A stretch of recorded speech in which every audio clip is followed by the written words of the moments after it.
కవితను సిబిఐ కూడా అరెస్ట్ చేసిందట ఆఖరికి. జైలుకి మళ్ళా జైలకే ఈ ఆఫర్ కూడా ఎవరికి ఉండదు. ఎందుకంటే జైలకే గతంలో కూడా సిబిఐ ఈడాబే అన్నాడు కదా, వాళ్ళు బే అనేదే పట్టుకున్నట్టు ఈ మమ్మల్ని అంటాడరా అన్నట్టుగా అలా బిడ్డని ఈడోడు అరెస్ట్ చేసుకపోయి లోపటైతే ఎవరక మీరైతే మరి మేమేటి పోవాలరా, మా సంస్థకు చెడ పేరు రాదా అని ఆయనతో వాళ్ళు కూడా దిగి సిబిఐ వాళ్ళు కూడా పట్టుకొని పోయి అరెస్ట్ చేసి లోపటేసారు. ఇప్పుడు ఈడీ కేసు చెల్లె, ఇప్పుడు ఈడీ కేసులో బెయిల్కు దరఖాస్తు పెట్టుకుందిగా, వీళ్ళు వచ్చినా మళ్ళీ సిబిఐ అట్లే ఉంటుంది. మళ్ళీ సిబిఐ కస్టడీ, మళ్ళీ సిబిఐ వ్యవహారము, CBI charge sheet, CBI counter, మన్ను మశానం, ఇది అయ్యే వరకల్లా ఇతరక్క జల్లెన్లు పండుగ అయిపోతుంది. కానీ ఎలక్షన్లో ఏదాకా ఎట్టి పరిస్థితులు రాణిస్తట్లేరు.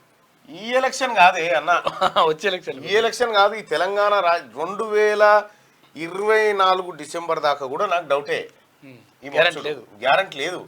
ఎందుకంటే ఇప్పుడు వరిసెల ఏం చేస్తారంటే ఇట్లా అని రాయి చూరుతారు, కానీ రాయితో పాటు వరిసెల కూడా తీసుకొని పోయింది. పోయేసరికి చూడు అప్రూవర్గా మారకపోతే 7 ఏళ్ళు శిక్ష పడుతుందట. మరి ఇక ఈడీ సిబిఐ వలలో చిక్కడం అంటే తప్పును ఒప్పుకోవాలి, ఇంక ఏం చేసేది ఏం లేదు. ఇక అది వాజివే అది.